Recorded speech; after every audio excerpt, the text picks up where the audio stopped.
আসসালামু আলাইকুম রহমতুল্লাহি ওবরাকাতুহু।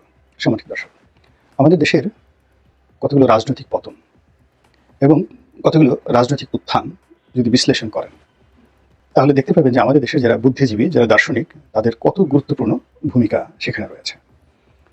যে সকল রাজনৈতিক দল এই বুদ্ধিজীবী এবং দার্শনিক যারা সম্প্রদায় রয়েছেন, তাদেরকে সম্মান করতে পেরেছেন, তাদেরকে একত্র করতে পেরেছেন এবং তাদেরকে ম্যানেজ করতে পেরেছেন, তারা তুলনামূলকভাবে ভালো থেকেছেন। আর তখনই তাদের পতন হয়েছে, যখন তাদের যে বুদ্ধিজীবী যারা তাদেরকে বিভিন্ন সময় প্রমোট করেছে, তাদেরকে আস্থায় রেখেছে, আস্থা জুগিয়েছে, বিশ্বাস জুগিয়েছে, ভরসা দিয়েছে, দিক নির্দেশনা দিয়েছে, সেই মানুষগুলোকে তারা রাষ্ট্র ক্ষমতায় গিয়ে অপমান করেছে। যারা সত্যিকার বুদ্ধিজীবী, সম্মানিত ব্যক্তি, তারা কখনো রাজার আনুকূল্য চান না। যখনই রাজার আনুকূল্য কেউ চায় কিংবা রাজ অনুগ্রহ পেতে চায়, রাজদরবারে ঘোরাঘুরি করেন, তখন আর তিনি বুদ্ধিজীবী থাকেন না, বুদ্ধি ব্যবসায়ী, বুদ্ধি বেশ্যা কিংবা আরও বাজে কথা আপনি বলতে পারেন। আমাদের দেশে আহমেদ ছফার নাম আপনি বলতে পারেন, তারপরে প্রফেসর সিরাজুল ইসলাম চৌধুরী সাহেবের নাম বলতে পারেন, তারপরে প্রফেসর আহমদ শরীফের নাম বলতে পারেন, প্রফেসর আব্দুর রাজ্জাক সাহেবের নাম বলতে পারেন, এরকম অসংখ্য। আবার আলেম ওলামাদের মধ্যেও অনেক আলেম ওলামা ছিলেন বা এখনও আছেন, যাদেরকে আপনি দাওয়াত করেও কোনো প্রধানমন্ত্রীর দরবারে, মন্ত্রীর বাড়িতে নিতে পারবেন না, যাবে না তারা, তাদের মতো জায়গা আছে। তো এই মানুষগুলো স্ব অবস্থান থেকে, যার যার অবস্থান থেকে যদি কারোর জন্য দোয়া করেন, কারোর ব্যাপারে পজিটিভ কথা বলেন এবং লেখালেখি যাদের অভ্যাস রয়েছে, যেমন ধরুন হুমায়ুন আহমেদ সাহেব বা হুমায়ুন আজাদ সাহেব, তো কোন আলম বলে একটা লেখা লিখে গেলেন, একটা কথা বলে গেলেন, সেটা বঙ্গবন্ধু সম্পর্কে হোক, জিয়াউর রহমান সাহেব সম্পর্কে হোক, ওটা কিন্তু বাণী হয়ে থেকে যায়। যেমন জিয়াউর রহমান সাহেব দেয়াল পত্রিকাতে, দেয়াল উপন্যাসে হুমায়ুন আহমেদ বলেছেন যে তিনি যখন ক্ষমতা এলেন, ও বছরটা অসাধারণ সুন্দর একটা বছর ছিল। প্রকৃতি সেই বছর বাংলাদেশের প্রতি তার যে আশীর্বাদ সেটাকে বর্ষণ করেছিল। একটা বন্যা হয়নি তার শাসনামলে, একটা খরা হয়নি, এবং তিনি যখন ভালো মানুষ ছিলেন, প্রকৃতির এই কর্মকাণ্ড দ্বারাই বোঝা গেছে, আর কিছু বলার দরকার নাই। মির্জা ফখরুল সাহেব যদি 1000 বছর বসে সেই পল্টনের জিয়াউর রহমান সাহেবের প্রশংসা করেন, তার চেয়ে এই যে হুমায়ুন আহমেদ তার বইতে যে মাত্র 4-5টি বাক্য লিখে গেছেন জিয়াউর রহমান সম্পর্কে, ওটাই তার জন্য অমর হয়ে থাকবে মহাকালে। কিংবা বঙ্গবন্ধু সম্পর্কে আওয়ামী লীগের লোকজন যদি 1000 বছর পল্টনে বলে, পল্টনে এসে বক্তৃতা দেয়, কাজ হবে না। কিন্তু ওই যে যতদিন রবে পদ্মা মেঘনা যমুনা বহমান গৌরী বহমান, ততদিন, এই কবিতাটা আমার এই মুহূর্তে মনে আসতেছে না, বঙ্গবন্ধু শেখ মুজিবুর রহমান, এরকম একটা কবিতা লেখা আছে। অথবা শুনো একটি মুজিবরের তরে লক্ষ মুজিবর, এই যে গানটা বিখ্যাত, সেই গান, এগুলো হাজার হাজার বছর ধরে বাংলাদেশে শেখ মুজিবুর রহমান বঙ্গবন্ধুকে বাঁচিয়ে রাখবে। তো এই কাজগুলো শেখ হাসিনার জন্য কেউ করেননি, এই কাজগুলো খালেদা জিয়ার জন্য কেউ করেননি, তারেক রহমান সাহেবের জন্য হয়নি, জয়ের জন্য হয়নি, এমনকি এরশাদ সাহেবের জন্য হয়নি। ফলে তারা রাজনীতিতে অমরত্ব লাভ করতে পারেননি এবং পারবেনও না, কোনো অবস্থাতে পারবে না। তারা জনপ্রিয় এবং তাদের অবর্তমানে তাদেরকে ভুলে যাবে মানুষ। কিন্তু দার্শনিকরা যাদেরকে নিয়ে কথা বলেছেন, যাদেরকে নিয়ে লিখেছেন, যাদের সঙ্গে সময় কাটিয়েছেন, সেই মানুষগুলোই অমর হয়ে আছে। নেপোলিয়ন বোনাপার্টের সঙ্গে বিটোভেনের দেখা হয়েছিল, তো এটা একটা অমর কাহিনী। কিংবা পাবলো দ্বিতীয় বিশ্বযুদ্ধের সময় পাবলো পিকাসো, সেই জার্মান জেনারেলের সঙ্গে দেখা হয়েছে, ওটা একটা ইতিহাস, সবসময় একটা ইতিহাস। এরকম দার্শনিক, সাহিত্যিক যারাই কোনো রাজাবাদশার সাথে থেকেছেন, রাজাবাদশার কাছে গিয়েছেন, তার অমরত্ব তৈরি করে ফেলেছেন। আবুল ফজল না হলে, ফৈজি না হলে, টুডুরমাল না হলে আকবর সৃষ্টি কোনোদিন হতেন না, এরকম।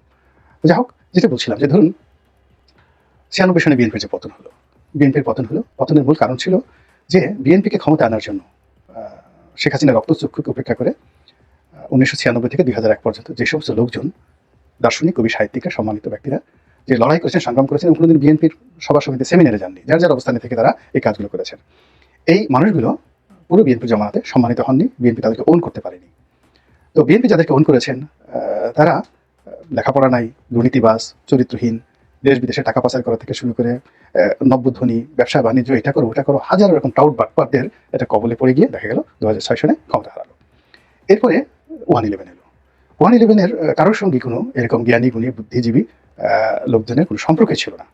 যারা ছিল এরা ভাড়াটিয়া বুদ্ধিজীবী বা ভাড়াটিয়া যারা লোকজন আছে। কিন্তু সত্যিকার অর্থে মঈনুদ্দিন ফখরুদ্দিন সাহেব গিয়ে কোনো সম্মানিত ব্যক্তির সঙ্গে দেখা করেছেন, কথা বলেছেন, বুদ্ধি নিয়েছেন, পরামর্শ নিয়েছেন, বা তাদের কোনো সংবর্ধনা দিয়েছেন রাষ্ট্রীয়ভাবে, এরকম কোনো ঘটনা কিন্তু আমরা দেখিনি। ফলে তারা টিকতে পারেনি। শেখ হাসিনার ক্ষমতা আসার পেছনে সেই যে 2001 থেকে 2009 পর্যন্ত পুরো জনমত গঠন করার ক্ষেত্রে সবচেয়ে বেশি গুরুত্বপূর্ণ ভূমিকা পালন করেছে কয়েকটি পত্রিকা, তার মধ্যে জনকণ্ঠ, এবং জনকণ্ঠের তোয়াব খান সাহেব, মুনতাসির মামুন, এবি মুসা, আবেদ খান, এরকম যারা কলাম লিখে লিখে পুরো সময়টিকে বিএনপির জীবনকে তছনছ করে দিয়েছে এবং আওয়ামী লীগের জন্য একটা উইন্ডো তৈরি করে দিয়েছেন। এবং প্রফেসর আনিসুজ্জামান থেকে শুরু করে আরো অনেকে, এর প্রত্যেকটা মানুষ বিএনপির বিরুদ্ধে কাজ করেছেন, এবং বিএনপির বিরুদ্ধে যে তারা কাজ করেছেন বিএনপি কিন্তু বুঝতেও পারেনি। আবার আওয়ামী লীগের পক্ষে কাজ করেছে আওয়ামী লীগের যারা অনুর্বর মস্তিষ্ক, তারাও বুঝতে পারেনি। ফলে আওয়ামী লীগ ক্ষমতায় এসে এই মানুষগুলো প্রায় সবাইকে তারা আহত করেছে, ব্যথিত করেছে, অনেককে ডেকে নিয়ে অসম্মান করেছে, অমর্যাদা দিয়েছে। ফলে দেখুন, এই যে আওয়ামী লীগের পেছন থেকে যখন বুদ্ধিজীবীরা সরে গিয়েছে, সেই বুদ্ধিজীবীরা সরে যাওয়ার ফলে কি হলো, আওয়ামী লীগের সাথে বুদ্ধিজীবী হিসেবে মোহাম্মদ আরাফাতের আগমন ঘটেছে, বুদ্ধিজীবী হিসেবে সুভাষ সিংহ রায়ের আগমন ঘটেছে, তারপরে এখানে বুদ্ধিজীবী হিসেবে ফারজানার উপর আগমন ঘটেছে, বুদ্ধিজীবী হিসেবে আর কার নাম বলবো, মোজাম্মেল বাবুর আগমন ঘটেছে, নাইমুল ইসলাম খানের আগমন ঘটেছে। মাশাআল্লাহ, তাদের সম্পর্কে আপনার এখন তো অমুনিশার আগমন ঘটেছে, তাদের সম্পর্কে আপনার আমার কিছুই বলার দরকার নাই, আল্লাহর আরশে আজিম পর্যন্ত তাদের আমলনামা ভারী হয়ে গেছে আর কি। এর ফলে কি হলো, যারা সত্যিকার অর্থে জাত বুদ্ধিজীবী এবং দার্শনিক আওয়ামী লীগের যারা লোকজন, তারা শেখ হাসিনা থেকে ক্রমশ দূরে সরে গেছে। এবং তার ঘনিষ্ঠ বন্ধু যাকে বলা হয় নির্মলেন্দু গুণ, তিনিও কার্যত পক্ষে গণভবনের ছায়া মারাতেন না। তার শিক্ষক প্রফেসর আনিসুজ্জামান চোখের পানি ফেলেছেন এরকম। এবং এই যে এখন পাপনকে আমরা অনেক গালাগালি করি, পাপনের বাবা জিল্লুর রহমান, তিনি চোখের পানি ফেলেছেন। আওয়ামী লীগের জন্য জিল্লুর রহমানের যে অবদান, কেন চোখের পানি ফেলেছেন এটা জানেন, অনেকেই জানেন, চোখের পানি ফেলেছেন। তারপর আব্দুল সামাদ আজাদ সাহেব চোখের পানি ফেলেছেন, সুরঞ্জিত সেনগুপ্ত চোখের পানি ফেলেছেন, তারপর মতিয়া চৌধুরী চোখের পানি ফেলেছেন, তুফাইল আহমেদ সাহেব জীবিত আছেন, গিয়ে দেখেন কিভাবে কাঁদেন, আব্দুর রাজাক সাহেব চোখের পানি ফেলেছেন। মানে যারা political theologist, political master, political scientist, এর বাইরে আওয়ামী লীগের সঙ্গে সরাসরি সম্পৃক্ত এর গ্রুপ প্রায় সবাই চোখের পানি ফেলছেন। এবং এখন দেখুন, বিএনপিতে আছেন ফজলুর রহমান সাহেব, ছাত্রলীগের সফল সম্পাদক, মানে সভাপতি, কিভাবে তার কান্না, হাবিবুর রহমান হাবিবের কান্না, এই মানুষগুলো না থাকলে শেখ হাসিনা বাংলাদেশে তার রাজনীতি এই পর্যায়ে আসতোই না। সবচেয়ে দুঃসময়গুলোতে যে মানুষগুলো, এই সুলতান মোহাম্মদ মনসুর, হাবিবুর রহমান হাবিব, তারপরে ফজলুর রহমান, তারপরে ফজলুল চুন্নু, সেই আমাদের ফরিদপুরের যে বাহলুল নজরুল চুন্নু, ওই যে আখতারুজ্জামান, ডাক্তার ভিপি সাহেব আখতারুজ্জামান, এদের যে ভূমিকা আনবিলিভেবল, তারা সবাই কেঁদেছে। ছাত্রলীগের জন্য যারা জীবন দিয়েছে, আপনি বলেন হান্নান, ওই সন্ত্রাসী হান্নান লিয়াকত সন্ত্রাসী, কিংবা হেমায়তুল্লাহ আরঙ্গ, আপনি জানেন যে প্রতিটা মুহূর্তে জীবনটা তারা হাতে নিয়ে এই দলকে তারা রক্ষা করেছে। কিন্তু দল ক্ষমতা এসে হঠাৎ উলিয়াল্লাহ হওয়ার চেষ্টা করেছে, এবং যে সন্ত্রাস দিয়ে ক্ষমতা এসে সেই সন্ত্রাস তাদেরকে পুনর্বাসিত না করে তাদেরকে ভ্যানিশ করে দিয়েছে। হান্নানকে উধাও করে দেওয়া হয়েছে, লিয়াকতকে ক্রস ফায়ারে দিয়ে দেওয়া হয়েছে, কোথায় গেছে তার কোনো খোঁজ খবর নেই। তো এই সকল অভিশাপের কারণে কিন্তু দেখেন ধীরে ধীরে আওয়ামী লীগের মতো একটা রাজনৈতিক দল কোন পর্যায়ে পৌঁছে গেছে।